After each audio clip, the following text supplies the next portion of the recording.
All right. What up, YouTube? It's Shea Bunny, and this is the first movie review of 2025, and really of the channel. We just watched Nosferatu, and I'm going to start it off by saying, for me, the in-theater experience was a 10 out of 10.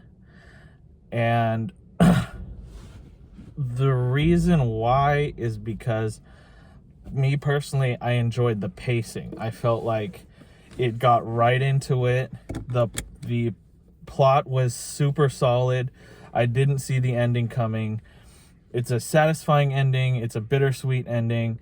And really, to highlight the pacing was, it felt like it was going up and down, but it was going somewhere. Like, the way the camera work and the camera work had a lot of close-ups on faces and then like slow panning, and the suspense in this movie was absolutely phenomenal, I thought, in the theater setting at least. So that's why I'm gonna say 10 out of 10 for a in-theater experience. Now, if you went home and watched it, I personally think that it might not be as suspenseful, and in the long run, I don't know if it's necessarily like an S tier for me per se, but in terms of like getting basically just an A plus, it is fantastic. And do you have any thoughts after watching this today? Certainly. Our attentive viewers at home will notice I was texting at the start of this video, and do you know why? I was texting my good friend to go watch this film, Nosferatu. It is recommended.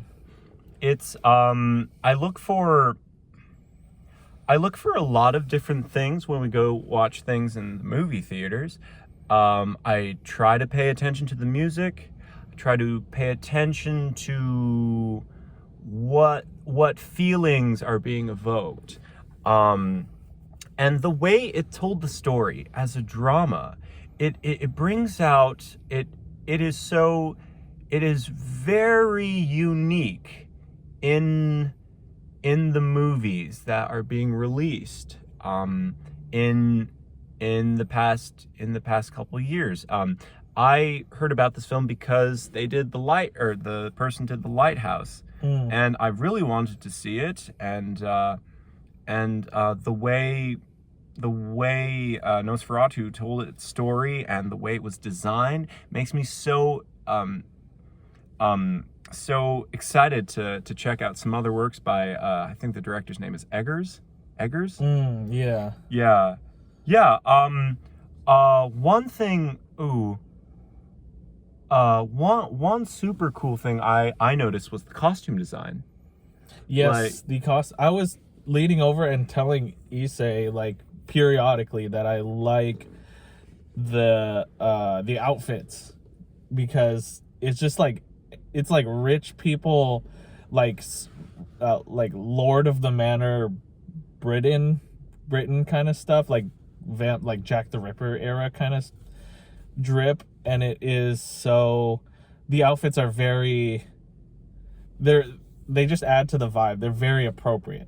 Yeah, it really adds to the ambiance, and that plays in very stark contrast into the when the guy, oh, I guess spoiler alert, we're gonna talk about the story a little. The guy, the main character, goes into this Transylvanian village, and he's surrounded by what he refers to as the peasantry, and it's, just absolutely rags. And then you go into the castle and meet Nosferatu himself, and he really is just ghoul. Can I just say that the pacing is super excellent, and it's only like 10 or 20 minutes in, you're already in the castle. And when you get to that castle, the way he's introduced is so, it's it's so good. It like keeps the mystery and intrigue of like this unholy force that essentially, this vampire is not like a weak vampire. It's not like Twilight. It's like that classic extremely powerful demon that has essentially like poltergeist, like he has extreme supernatural, like demon level power, so to where he can create like zombies. He can like he has telepathy. He basically is like, and it's like, the way I can describe it is like not like a new school demon. It's like that old school horrifying like secret language kind of demon that's like super ancient, and just in like there's a lot of like that satanic like pentagram kind of stuff. Yeah, you do see a lot of pentagrams. Yeah. And it just it was really cool because the kind of evil that the vampire is not like is that like in super classic vampire, like insanely scary, insanely powerful, like mind-bendingly, nightmarishly powerful. And the second our main character steps into the castle, the tone is set to where the entire, like, this is like a god force that like controls, like has basically plot armor, controls the whole narrative, and it's really cool. It's really cool how that the powers are employed. And especially I wanted to talk about the dialogue that Nosferatu has, that like they gave him. Yeah, the dialogue. It was extremely efficient. I don't know if you would agree, but it's like they didn't make this guy a ramble. They made whenever he talks in such an ancient and specific way, to where he comes off as like extremely all-knowing, extremely powerful, and like kind of terrifying, because the way he talks, he just like it's like you're talking to a demon, like something supernatural that does not think like a human. But yeah, sorry I interrupted you. Oh no. I just wanted to iterate straight Not from even. that castle scene. Yeah. Okay, so as performances go, is there a particular actor that you were most impressed by? I would say William Dafoe's role actually didn't impress me as much. I feel like he actually, William Dafoe's character was probably the least impressive for me. All right. That being the reason being is because I feel like he was kind of relying a little too much on being William Dafoe, and his role was almost, it's not identical to The Lighthouse, but it was very similar.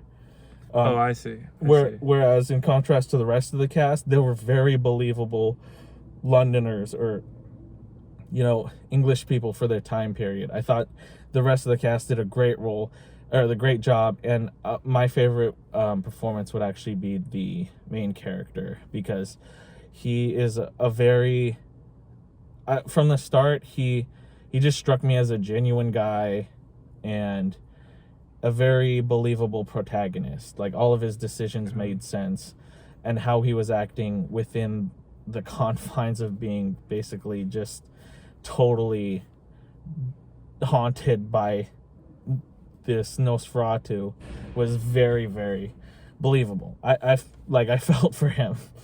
Yeah. How about yourself? Yeah, no, Nicholas Holt's performance is really, he really he has the charisma to lead that ensemble of actors.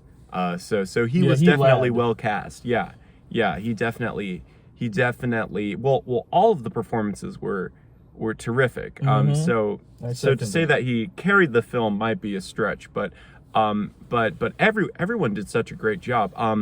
Lily Rose Depp's performance was particularly Her it was face is so scary. yeah. And No, her, the when she amount was, of expressions she uses when it, she was like shaking and like basically acting like a puppet, in that when she was like being like possessed and like kinky with the dude. yeah, there is a sort of sexual element to that. Her face was so brutal. Like the way she like controls her like eyes and does like this like blank stare thing. It was very like it was like, to me, her possession was like way scarier than like standard horror movie stuff or like older stuff like the exorcism or the exorcist. Like that possession was like, okay, I can see that, but this one is like that, taking the lessons learned from that movie and then bringing it up to like modern times. Yeah, it really, and I think the filmmakers really built up to some of the more disturbing elements of the film that are part of the story that do happen. It's a really strong it's really strong actors and a really strong story. So it's The pacing of the story, the just the story itself, the twists and turns are excellent, and you feel so bad for these people. and the conclusion will surprise you. I'd say my favorite parts of this movie are the sheer horrific nature of the vampiric powers that the Nosferatu has. There's elements of like witchcraft, so like witchy horror. There's elements of like Lovecraftian, like cosmic horror. There's elements of possession, so like demonic, ghostly horror. There's also, this movie takes that vampire story so seriously that there is even elements of like, you know, the extreme perversion of human nature, to where like, you know, they have that like virgin girl, and essentially there's themes of rape, basically. I don't know if I should say that because it's YouTube. Content warning. Yeah, content warning. Seriously, like there's even that kind of horror within the context of the story, and it really makes you respect how horrifying vampires actually can be. Like this guy has the power of like, not like a demon in the sense of like even The Grudge, or like you know, like most horror movie demons. Like this is like ancient Lovecraftian demon that can control, that talks to the wind, that sends spells across the sea, can see you anywhere in the world, can hypnotize people, has a cult following around him, is like ancient evil. And I thought that was just by far the coolest part, was the raw and sheer magnitude of what an actual vampire can be, as opposed to horror movies from the past couple decades, where mostly it's less Lovecraftian, more easy to understand. Yeah. It's this one is one you definitely can sink your teeth into. I think we really owe it to ourselves to try watching it again soon. So yeah. Rating out of 10, you say? What would you say?